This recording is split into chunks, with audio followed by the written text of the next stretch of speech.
बिस्मिल्लाहिर्रहमानिर्रहीम। अस्सलाम वालेकुम dear students, welcome to my channel. आज हम करेंगे MT622 के फाइनल टर्म की प्रिपरेशन, जितने भी इंपॉर्टेंट पॉइंट्स हैं ऑब्जेक्टिव के लिहाज से, सब्जेक्टिव के लिहाज से, हर एक पॉइंट को हम डिटेल से देखेंगे। हर मॉड्यूल्स में जो जो चीज़ें इंपॉर्टेंट हैं वो सारी चीज़ें आपके साथ डिस्कस करूँगी। ज़्यादा डिटेल से तो लेक्चर्स को समझा नहीं सकूँगी, लेकिन जो है वो बेसिक चीज़ें ही हैं जो ऑलरेडी हमने पढ़ ली हुई हैं बेसिकली। तो उन्हीं चीज़ों को मज़ीद जो है वो यहाँ पे डिटेल से एक्सप्लेन किया गया है। तो जो इम्पोर्टेंट चीज़ें हैं वो आपको बताऊंगी। अगर किसी को क्वेश्चन सॉल्व करते हुए या फिर एग्जांपल को सॉल्व करते हुए अगर कोई भी इशू आता है तो ग्रुप ज्वाइन कर सकते हैं। लिंक मैं डिस्क्रिप्शन बॉक्स में मेंशन कर दूंगी और ग्रुप में अपना क्वेश्चन सेंड कर सकते हैं। व्हाट्सएप ग्रुप के लिंक्स दिए हुए हैं, आप अपना व्हाट्सएप ग्रुप ज्वाइन कर लें और कोई भी इशू हो तो वहाँ पे आप सेंड करके अपने क्वेश्चन का आंसर पूछ सकते हैं। तो आज के लेक्चर में हम इसके ऑब्जेक्टिव और सब्जेक्टिव दोनों पार्ट्स को देखेंगे, डिटेल से देखेंगे कि कौन सी चीज़ें कैसे इंपॉर्टेंट है। और इसके साथ साथ मैंने इसके कुछ नोट्स भी बनाए हैं, उसका लिंक भी आपको डिस्क्रिप्शन बॉक्स में मिल जाएगा। आई एम सॉरी कि ये वीडियो में जो है वो मैं आपको डिस्प्ले नहीं करवा सकूँगी साथ में नोट्स, तो लिंक इंशाल्लाह मैं डिस्क्रिप्शन बॉक्स में लाजमी मेंशन कर दूँगी ताकि आपको इजीली जो है वो नोट्स आप डाउनलोड कर सकें। तो वीडियो स्टार्ट करने से पहले अगर आप चैनल पे नए हैं तो चैनल को सब्सक्राइब कर लीजिए। तो स्टार्ट करते हैं अपना लेक्चर। 97 मॉड्यूल से हमारा फाइनल टर्म का सिलेबस स्टार्ट होता है, जो कि हमारे पास है कंजर्वेटिव फोर्स फील्ड। अब यहाँ से 97 से लेकर 100 तक जो हमारे मॉड्यूल्स हैं या 115 तक, इनमें आपका ऑब्जेक्टिव भी है और इनमें से आपका सब्जेक्टिव भी आता है। तो अच्छे से आपने देखना है। ज़्यादा जो दरमियान में हमारे जो मॉड्यूल्स आ जाएंगे वो डेरिवेशंस वाले होंगे, तो काफ़ी सारी चीज़ें हम इस पर स्किप भी कर सकते हैं।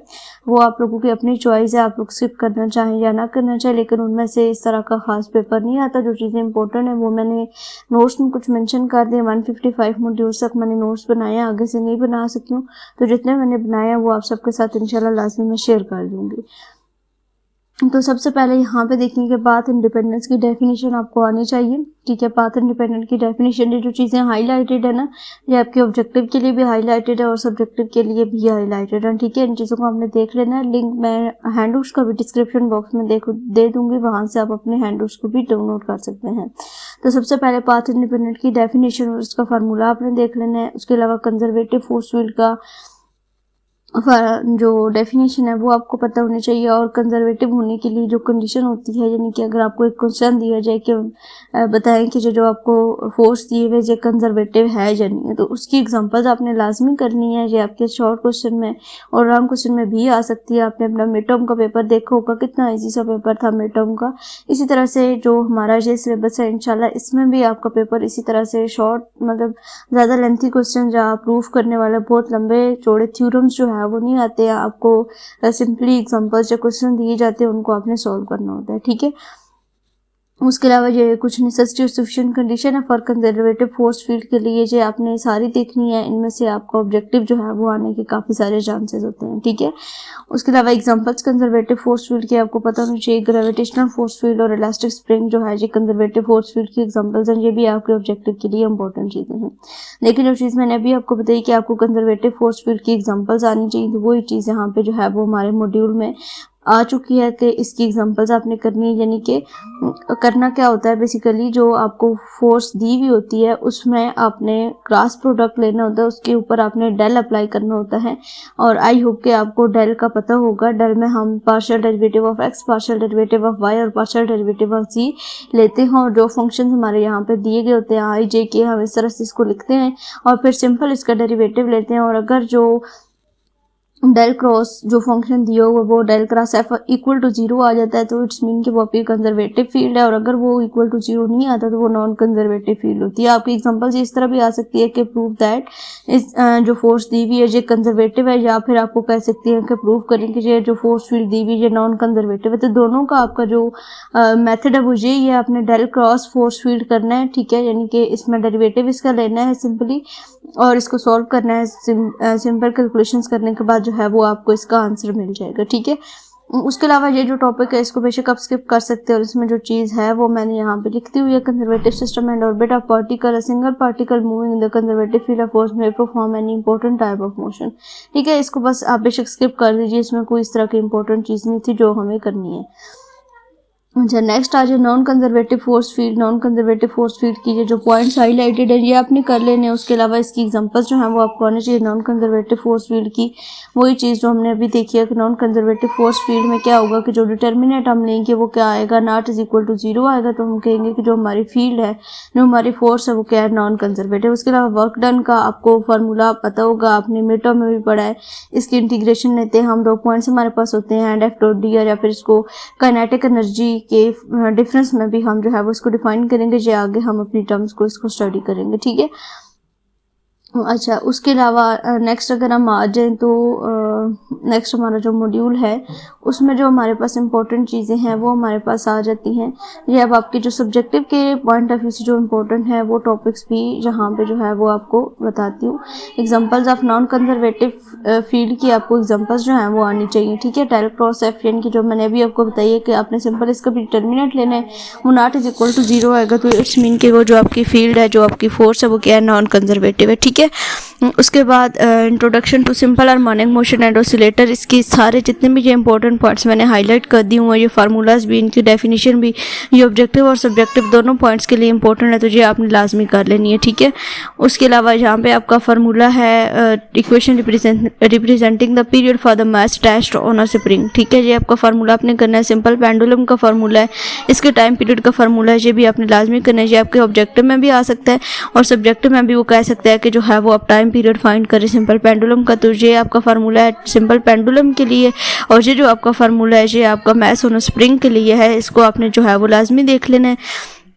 उसके अलावा नेक्स्ट हमारे पास है जी amplitude, time period, frequency and energy of simple harmonic motion. अच्छा, तो नेक्स्ट जो हमारा ये टॉपिक है इसमें आपने इन सब की डेफिनेशन अच्छे तरीके से कर लेनी है। एम्पलीट्यूड की, टाइम पीरियड की, फ्रीक्वेंसी की डेफिनेशन, उसके अलावा energy of simple harmonic motion. बस इनकी सिंपल सी डेफिनेशंस हैं, ये आपके ऑब्जेक्टिव के लिए इंपॉर्टेंट है। और यहाँ पे फ्रीक्वेंसी का formula F equal to 1/T, ये आपने याद कर लेना है। ये तो आपको पता ही होगा, बेसिक चीज़ है। ये आपके ऑब्जेक्टिव में आ सकता है, आपके सब्जेक्टिव में भी क्वेश्चन आ सकता है, कह सकते हैं कि फ्रीक्वेंसी फाइंड करें। उसके अलावा energy of simple harmonic motion, ठीक है। काइनेटिक एनर्जी का फार्मूला 1/T mv², और टोटल जो सिंपल हार्मोनिक मोशन है उसकी टोटल एनर्जी का ये आपके पास फार्मूला बनता है। इसको आपने जो है वो अच्छे से याद कर लेना है, ठीक है। अच्छा, नेक्स्ट एग्जांपल है सिंपल हार्मोनिक मोशन की।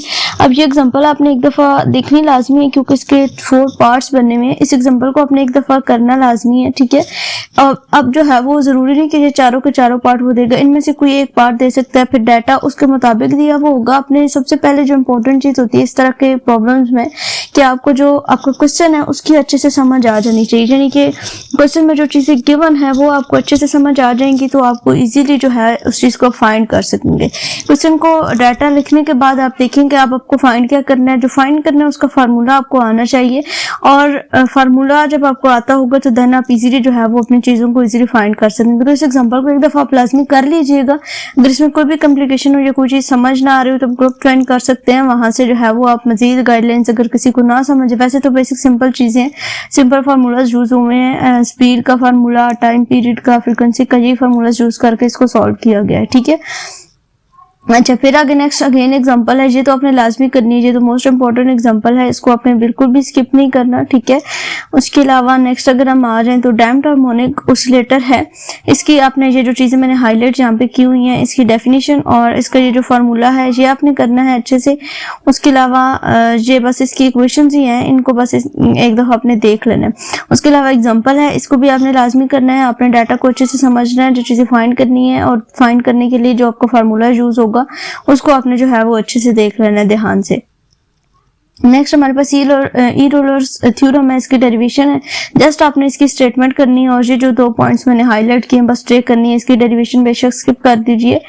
उसके अलावा जैसलर्स थ्योरम है, इसकी भी आपने स्टेटमेंट करनी है और नीचे ये कुछ इसकी एक्सप्लेनेशन में इसके कुछ एग्जांपल्स दी हुई हैं, यानी कि डिजिट बॉडी की कितने डिग्री ऑफ फ्रीडम्स होते हैं। ई रोलर थ्योरम से 3 of these are associated with the pure rotation. अब यहाँ से जो है वो आपको ऑब्जेक्टिव बन सकता है, और जैसलर्स थ्योरम की जो स्टेटमेंट है ये आपके सब्जेक्टिव पार्ट के लिए भी इम्पोर्टेंट है, ठीक है। अच्छा, नेक्स्ट हमारे पास है जी kinematics of the system of particle space time and matter. ये जो पूरा चैप्टर है ना, जो मॉड्यूल है 110, इसको बस आपने एक दफा रीड आउट करना है, तो आपको सारी चीजें बस एक दफा इससे गो थ्रू करना है। ये कोई इतनी खास इंपॉर्टेंट नहीं है। हाँ, ऑब्जेक्टिव के लिए कुछ भी जो है पूछा जा सकता है, तो इसको आपने स्किप नहीं करना, इसको अपने बस एक दफा देख लेना है, इसको बस एक दफा पढ़ लेना है, ठीक है, छोटू सा है। उसके अलावा नेक्स्ट हमारे पास है जी the concept of rectilinear motion of the particle, uniform rectilinear motion, uniform accelerated rectilinear motion, ठीक है। इसका फार्मूला आपने देख लेना है, और जो चीजें बस यहाँ पे मैंने हाईलाइट एक दो की हैं उसको आपने कर लेना है। रेक्टिलिनियर मोशन कौन सी टाइप्स की होती हैं? दो टाइप्स की होती हैं, एक यूनिफॉर्म और एक नॉन यूनिफॉर्म, और उन दोनों की डेफिनेशंस बस देख लेनी है और उनमें जो मेन डिफरेंस है वो कर लेना है, ठीक है। अच्छा, नेक्स्ट है जी the concept of curvilinear motion of the particle, इसकी डेफिनेशन करनी है, और इसका फार्मूला जो है वो वेलोसिटी ऑफ कर्वीलिनियर, फार्मूला तो बेसिकली वो ही यूज होगा, साथ में ईटी कुछ यूज कर लेंगे।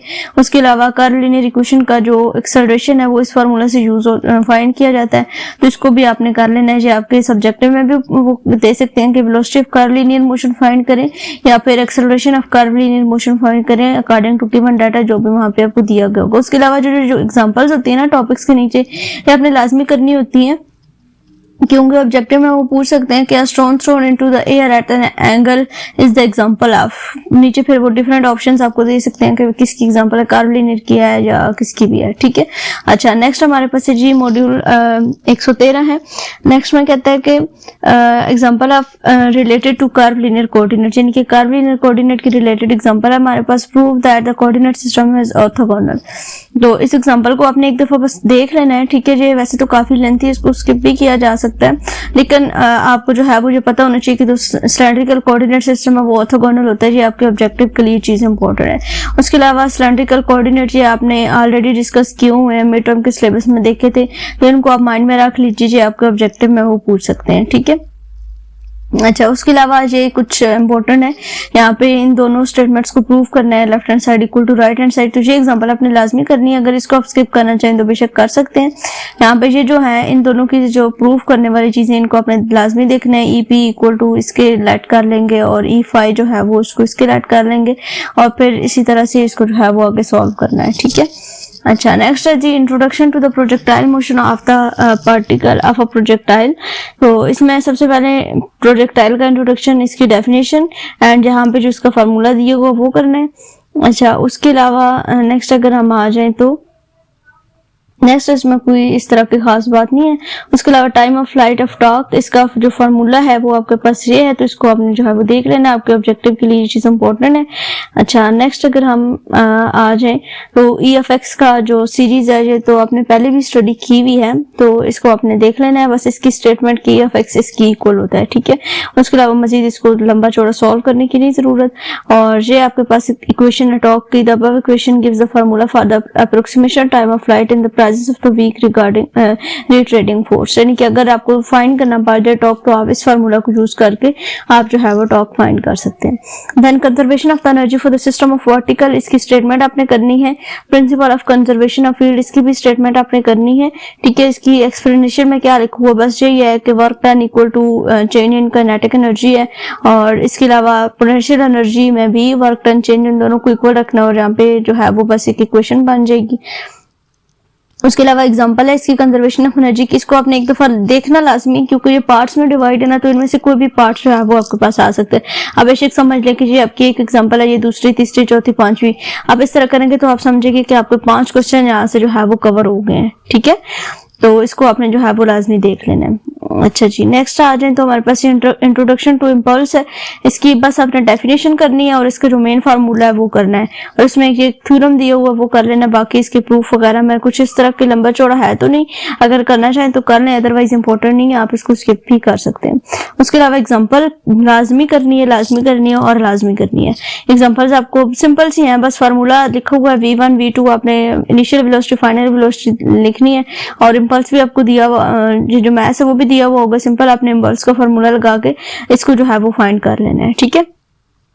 उसके अलावा टॉक है, नेक्स्ट आगे अगेन से डेफिनेशन है इसकी, इसका फार्मूला और इसके मैग्नीट्यूड के लिए इस तरह से इसकी टर्म्स जो है वो यूज की जाती हैं। ये जो हाईलाइटेड चीजें इनको आपने जो है वो देख लेना है। एग्जांपल ऑफ टॉक लाजमी करनी है, उसके अलावा छोटी सी एग्जांपल है, बस इसको देख लेना है आपने। इसके अलावा introduction to rigid bodies and elastic bodies, इसमें छोटे छोटे डेफिनेशंस हैं, इनको आपने लाजमी देख लेना है। ये डेफिनेशंस आपके इंपॉर्टेंट हैं और एग्जांपल्स आगे भी बता चुकी हूँ कि एग्जांपल्स को आपने लाजमी करना होता है। प्रॉपर्टीज ऑफ रिजिड बॉडीज, इसको बस आपने एक दफा देखना है, रीड आउट करना है। जो हाईलाइटेड पॉइंट्स है ना उनको आप देख लेंगे, एक दफा रीड कर लेंगे तो आपको चीजें जो है वो ऑटोमेटिकली समझ आ जाएंगी। Instantaneous axis and centre of rotation, इसमें आपने बस जो चीजें मैंने हाईलाइट कर दी हुई हैं इनको आपने देख लेना है। इनके नीचे जो छोटी छोटी डेफिनेशंस दी हुई है ना इनको बस आपने एक दफा रीड कर लेना है। उसके अलावा नेक्स्ट जो टॉपिक है इसमें बस ये फार्मूला आपका यूज हो रहा है, ये आपने देख लेना है। इसके रिलेटेड अगर एग्जांपल भी आ जाए ताकि वो आप सॉल्व कर सके। Centre of the mass of the centroid of the system of the particle is defined at the point c having the position vector r c equal to this. ठीक है, ये फार्मूला है। और अगर ये सिंगल के लिए अगर इसका सिंगल डेरिवेटिव होगा तो फिर आपका ये यूज होगा। ये आर के ऊपर आपको डॉट एक नजर आ रहा होगा, सेम इसी तरह से यहाँ पे भी R1 पे डॉट आ जाएगा। ठीक है, और इसी तरह से नेक्स्ट डबल डॉट है तो यहाँ पे जो आर हमारे पास था आर आई थे इसके ऊपर डबल डॉट आ जाएगा। ठीक है, अच्छा जी। नेक्स्ट हम आ जाए तो centre of the mass and motion of the centre of mass, इसकी जो डेफिनेशन है हाईलाइटेड है। Definition of momentum of inertia लाजमी करनी है, इसकी इक्वेशन करनी है लाजमी। उसके अलावा मोमेंटम ऑफ इनर्शिया की डायमेंशन इस तरह से हम जो है वो लिख सकते हैं, ये भी देख लीजिएगा, ऑब्जेक्टिव के लिए इंपॉर्टेंट है। ये चीजें लाजमी करनी है। Momentum of inertia in the coordinate system, ये जो फार्मूलाज है ये आपके नेक्स्ट जो मॉड्यूल्स हैं उनकी एग्जांपल्स में भी यूज हो रहे हैं और आपके ऑब्जेक्टिव में भी ये पूछे जाते हैं। आई एक्स एक्स आई वाई वाई आई जी जी किसके इक्वल है, ये आपके यहाँ पे ये टर्म्स है। इसी तरह से प्रोडक्ट ऑफ इनर्शिया जो है वो इन पॉइंट्स की इक्वल है, तो ये तीनों पॉइंट्स भी जो है वो अपने लाजमी करने हैं। ठीक है, अच्छा जी। नेक्स्ट हमारे पास जी example of momentum of inertia in the product of inertia. Find momentum of inertia of the ring of the radius about the axis through the centre. ये आपके पास एग्जांपल है जी, इसको देखते हैं हम। इसमें क्या है, इसको आप बेशक स्किप कर दीजिए, उसको करने की जरूरत। देन रेडियस ऑफ गायरेशन है, इसकी डेफिनेशन करनी है, इसका फार्मूला करना है, लाजमी करना है। ये आपके ऑब्जेक्टिव के लिए और सब्जेक्टिव के लिए दोनों के लिए ही इंपॉर्टेंट है। ठीक है, आज थोड़ा सा माउस का इशू है तो इस वजह से मे बी क्लिक्स जो है वो आगे पीछे हो रहे होंगे, तो डोंट बी कंफ्यूज। ठीक है, इसकी एग्जांपल सिंपल सी एग्जांपल है। ये फार्मूला आपको आता होगा ना, अगर केस के फाइंड करना है, ठीक है, रेडियस ऑफ गायरेशन फाइंड करना है तो वो आपके पास ये एग्जांपल है। ठीक है, सॉरी फार्मूला है। ठीक है, तो इस फार्मूला को आप देख लें अच्छी से, ये चीजें आपको गिवन होंगी जो फार्मूला में दी हुई, तो देन आप इसको फार्मूला को अप्लाई करेंगे और सिंपली सॉल्व कर लेंगे। ये आपके ऑब्जेक्टिव में भी इस तरह के एग्जांपल छोटी छोटी को दे सकते हैं और आपके सब्जेक्टिव में तो ये बहुत ज्यादा इंपॉर्टेंट है। Then principal axis for the inertia matrix, इसका प्रिंसिपल एक्सेस का जो डेफिनेशन है वो कर लेनी है। उसके अलावा नेक्स्ट हमारा topic introduction to dynamics of the system of the particle. इसके अलावा डायनामिक्स की आपको डेफिनेशन आनी चाहिए। दो तरह की डायनामिक्स होती है, इंटरनल फोर्सेस होती हैं, internal and external. Internal forces की डेफिनेशन, एक्सटर्नल फोर्सेस की डेफिनेशन, बस इसको एक दफा रीड आउट करना है। ठीक है, इसमें और कोई इतनी खास बात नहीं है। नेक्स्ट अगर हम आ जाए तो centre of mass and linear momentum, इनकी जो फार्मूलाज हैं अभी हमने पीछे देखे थे वही फार्मूला यहाँ पे यूज हो रहा है। बाकी सिंपल वाई के लिए जो है वो हम यूज कर सकते हैं, एक्स के लिए भी, वाई के लिए भी, जी के लिए भी। ये इसमें चेंजिंग है तो ये आपने जो है वो कर लेंगे। उसके अलावा इस तरह से लीनियर मोमेंटम है, इसमें भी बस इसकी ये डेफिनेशन करनी है और ये इसका नीचे फार्मूला है वो आपने कर लेना है। नेक्स्ट हमारे पास law of conservation of momentum for multiple particles, statement है, बस इसको स्टेटमेंट को आपने करना है, नीचे से इसका प्रूफ वगैरह कोई नहीं करना। ठीक है, अच्छा। नेक्स्ट एग्जांपल है कंजर्वेशन ऑफ मोमेंटम की। सिंपल सी एग्जांपल्स हैं और इनको लाजमी करना है। इस तरह की एग्जांपल्स आपके पेपर में आती हैं और बेशक आप पास्ट पेपर्स भी चेक कर सकते हैं।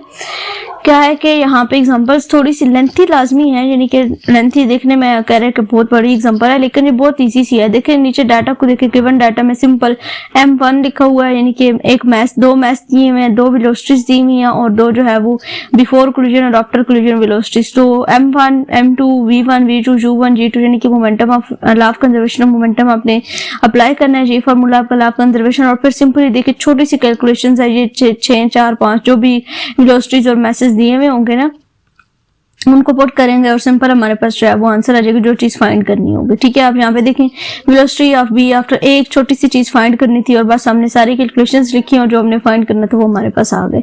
इस तरह से नेक्स्ट एग्जांपल है बिल्कुल इसी तरह से, इसमें भी यही फार्मूला यूज होना है। नेक्स्ट एग्जांपल है उसमें भी बिल्कुल यही फार्मूला यूज होना है, तो इन तीनों को आपने लाजमन करना है। एंगुलर मोमेंटम डेरिवेशन करने की नहीं जरूरत, हाँ इसकी डेफिनेशन और इसका जो बेसिक फार्मूला है वो आपने लाजमी देखना है। ठीक है, और बाकी ये जो हमने अभी पीछे प्रोडक्ट और उस चीज के बारे में पढ़ा था ना, वही डेफिनेशंस को यूज करते हुए यहाँ पे दोबारा से Lx के लिए, Ly के लिए और Lg के लिए ये क्वेश्चंस बनाएंगे, तो इनको भी आपने देखना है। Angular momentum in the case of continuous distribution of the मास, इसकी जो हाईलाइटेड चीजें इनको अपने देखना है। उसके अलावा Ix को I11 भी लिखते हैं और फिर इसका फार्मूला अब यहाँ से थोड़ा सा चेंज होगा, P of R into y square plus z square d. पीछे सिर्फ y square plus z square था और साथ में P ऑफ R यानी कि एंगुलर मोमेंटम जो है वो हमारे पास साथ में काउंट होगा। और इसी तरह से ये तीनों फार्मूलाज आपके हैं। और इस तरह से प्रोडक्ट ऑफ इनर्शिया के लिए भी फार्मूलाज को चेंज किया गया है। जस्ट यहाँ पे क्या negative sign with p r जो है वो लगा दिया गया है, ठीक है बस। उसके अलावा इसको मैट्रिक फॉर्म में भी लिख सकते हैं, इसको बस आप स्किप कर दीजिए। नेक्स्ट हमारे पास है law of conservation of angular momentum. दोबारा से एंगुलर मोमेंटम की डेफिनेशन है और सिस्टम ऑफ पार्टिकल के लिए जहाँ पे इसका ये फार्मूला ये करना है। Law of conservation of angular momentum ये आपका इसकी स्टेटमेंट और साथ में ये बस इसका फार्मूला जो है वो आपने देखना है। अच्छा जी, नेक्स्ट हम आ जाते हैं और इसमें कोई खास बात नहीं है। एग्जांपल है रिलेटेड टू एंगुलर मोमेंटम, इसको बस एक दफा से गो थ्रू करना है, इसमें कोई इतनी खास चीज नहीं है। आप चाहें तो इसको स्किप भी कर सकते हैं, लेकिन अगर कोई करना चाहे तो बस एक दफा इसको देख ले। Then kinetic energy of the system about the principal axis, इसकी डेरिवेशन है, हम जस्ट kinetic energy करेंगे, उसकी जो फॉर्म है, उसकी जो फार्मूला है वो करेंगे। और रिजिड बॉडी के लिए kinetic energy का फार्मूला, टोटल kinetic energy वो देखेंगे। kinetic energy of the rigid body with respect to origin, उसका फार्मूला देखेंगे। And kinetic energy of the rigid body about the principal axis, उसका जो फार्मूला है बेसिक बस वो देखेंगे। ये जो हाईलाइटेड चीजें इनको बस आपने एक दफा रीड करना और आपको ये चीज समझ आ जाएगी। नेक्स्ट हमारे पास आ जाते हैं momentum of inertia of the rigid body about the given line, इसको बेशक आप स्किप कर दीजिए। Next example of momentum of inertia of rigid body about the given line, इसको भी आप बेशक स्किप कर दीजिए। Next ellipsoid of the inertia, इसमें जो है वो बस ये इंपॉर्टेंट जो चीज थी एलिप्सॉइड ऑफ इनर्शिया के लिए हमारे पास क्या होता है, ये जो इक्वेशंस पीछे यूज हुई है ना उनको ही बस लैम्डा म्यू और वी, यानी कि यहाँ पे लैम्डा म्यू और वी था तो इनकी हम इस तरह से इसको पॉइंट एक लिया है और सिंपल इसी इक्वेशन में दोबारा से इक्वेशन को पुट कर दे। इसको भी रहने दे, छोड़ दें इसको भी। रोटेशनल काइनेटिक एनर्जी की डेफिनेशन और इसका जो मेन फार्मूला है वो करना है। नेक्स्ट बस इसकी जो डेरिवेशंस वगैरह लंबी चौड़ी हुई है इसको बेसिक छोड़ दीजिए। At the end rotational kinetic energy का जो ये फार्मूला है ना बेसिक जो हमारे पास आया रोटेशनल काइनेटिक एनर्जी का, वो आपने देखना है 1/2 ओमेगा स्क्वायर आया है। और ये रोटेशनल काइनेटिक एनर्जी आपको अगर फाइंड भी करनी पड़ जाए, आई और ओमेगा दिया होगा, सिंपल वैल्यूज पुट करनी तो रोटेशनल काइनेटिक एनर्जी आपके पास जो है वो आ जाएगी। उसके अलावा momentum of inertia and angular momentum in tensor notation, बस सिंपल 3x3 का जो मैट्रिक होगा उसको आप कार्टेशियन टेंसर कहते हैं और रैंक उसका 3 होता है और इसके कंपोनेंट इंडेक्स होते हैं और प्रैक्टिकल पार्टिकल इंडेक्स होते हैं और कंपोनेंट इंडेक्स होते हैं। दोनों के पास ये फॉर्म आपने जो है वो याद रखनी है।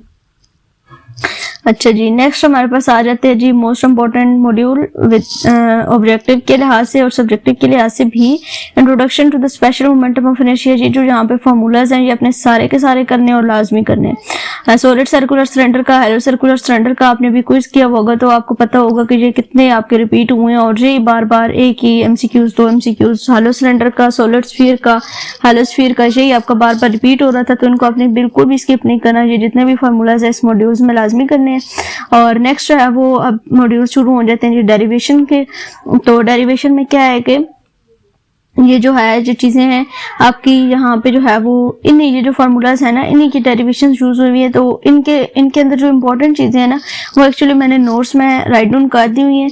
इनके मैसेज और इनमें जो मतलब वो डेरिवेशन डीएम यूज हो रहे हैं और जिस तरह का आपका ऑब्जेक्टिव आया था उस लिहाज से मैंने जो है वो नोट्स में ऐड कर दिए। तो वो काइंडली आप नोट्स से चेक लाजमी कर लीजिएगा। 155 तक जो हमारे मॉड्यूल्स हैं वहां तक जो है वो मैंने सारी चीजें वहां पे ऐड कर दी। यहाँ पे भी मैंने हाईलाइट कर दी है पॉइंट, तो बस इन पॉइंट्स को देख लेना है। हाँ अगर किसी को डेरिवेशन अच्छे से आती है, वो डेरिवेशन को इजीली अंडरस्टैंड कर सकते हैं तो बेशक कीजिए। किसी के लिए मतलब अगर जितना ज्यादा करेंगे उतना नेक्स्ट आपके लिए अच्छा होगा। लेकिन काफी स्टूडेंट्स होते हैं जिनको नई चीज होती है और अच्छे से समझ नहीं आती तो उसमें टेंशन लेने की बात नहीं कि हमारे इतने मॉड्यूल्स दरम्यान में रह जाएंगे। तो बाकी बहुत सारी चीजें उनको हम कवर कर लेंगे। इनमें से जो हमारा ऑब्जेक्टिव आएगा वो कवर हो जाएगा। अगर बाय गॉड सब्जेक्टिव भी आ जाए तो डेरिवेशन नहीं आएगी, इसके रिलेटेड एग्जाम्पल आ जाएगी कि मैथ्स फाइंड करें या फिर हेलो सर्कुलर सिलेंडर का जो स्फीयर है वो फाइंड करें। तो फार्मूला आपको आता होगा, सिंपल आपने जो कैलकुलेशंस दी हुई होंगी उनको जो है वो पुट करना है। एम और ए जो है वो दिया वो होगा या जो भी फार्मूले के अकॉर्डिंग जो भी कैलकुलेशंस आपको गिवन होंगी उसको आपने पुट करना है और सिंपल जो है वो इसका आपके पास आंसर आ जाएगा। ठीक है, ये आपके नेक्स्ट मॉड्यूल्स हैं, ये ऑलमोस्ट जो है वो डेरिवेशन के ही हैं, ऑलमोस्ट 160 तक। तो इनको आपने जो है वो मैं आपको नोट्स प्रोवाइड करूंगी लाजमी इंशाल्लाह, लिंक आपको डिस्क्रिप्शन बॉक्स में मिलेगा, उसमें से आपने देखना है।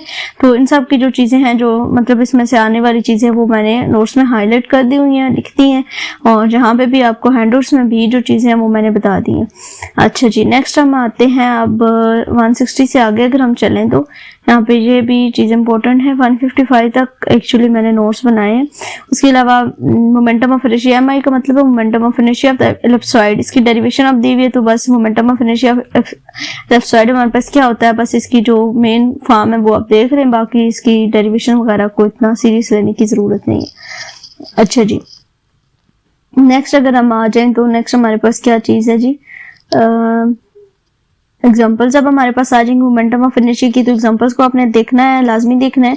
सिंपल सा फार्मूला आपके पास यूज होता है मोमेंटम ऑफ इनर्शिया के लिए, आप जिस के अकॉर्डिंग जो है वो बोलें, उसके अकॉर्डिंग आपने जो है वो फाइंड करना है। ठीक है, आप यहाँ पे देखिए क्या इसने कहा है, show the momentum of inertia of the system about x y z axis, यानी कि तीनों एक्सिस के अकॉर्डिंग हमने momentum of inertia of the system लेना है।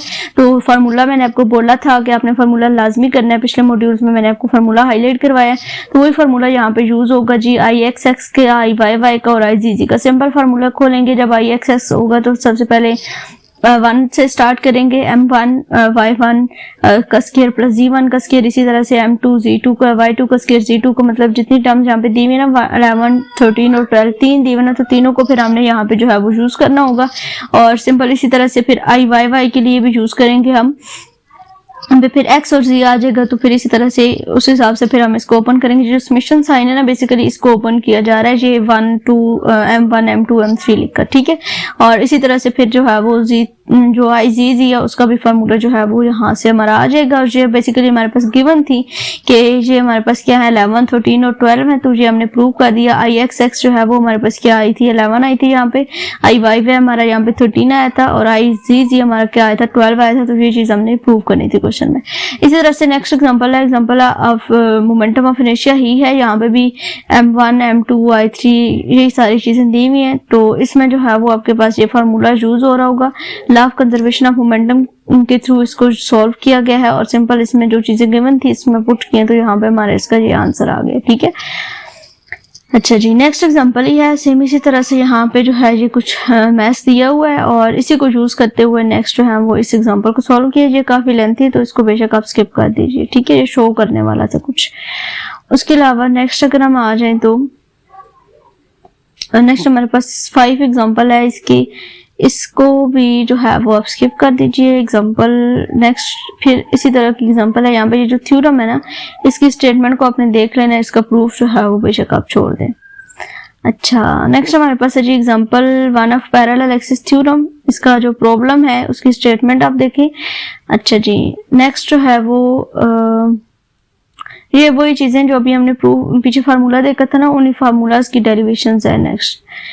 उसके अलावा नेक्स्ट अगर हम आ जाए तो जो इम्पोर्टेंट चीज है आपकी करने वाली, उसमें आपका आ जाता है जी ये जो छोटी छोटी डेरिवेशंस है ना, ये भी आप देख लीजिएगा, मे भी मतलब आ सकती हैं।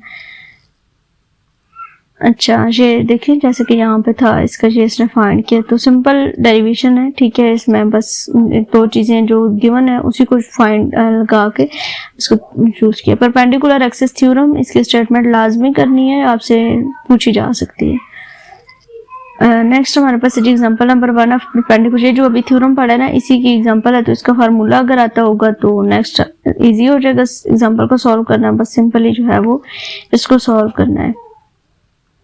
नेक्स्ट ये मॉड्यूल आप बेशक स्किप कर दीजिए। उसके अलावा नेक्स्ट हमारे पास एग्जांपल नंबर 3 है परपेंडिकुलर एक्सिस थ्योरम की, इसको भी स्किप कर दें। नेक्स्ट हमारे पास मोमेंटम ऑफ इनर्शिया आ जाता है, तो उसके अलावा एग्जिस्टेंस ऑफ प्रिंसिपल एक्सिस, इसका इंट्रोडक्शन, इसकी स्टेटमेंट, इसके थ्योरम की स्टेटमेंट्स लाजमी करनी है। उसके अलावा नेक्स्ट जो है वो यहाँ पे इसके रिलेटेड कुछ और थ्योरम दिए हैं, तो इनको आपने देख लेना है क्योंकि ये आपके ऑब्जेक्टिव के लिए इंपॉर्टेंट चीजें हैं, ठीक है। अच्छा जी, नेक्स्ट अगर हम आ जाएं तो हमारे पास है determination of the principal axis of the other when 2 1 is known. इसको बस एक दफ़ा आपने रीड आउट कर लेना है। आज माउस हमारा काम बड़ा ख़राब कर रहा है।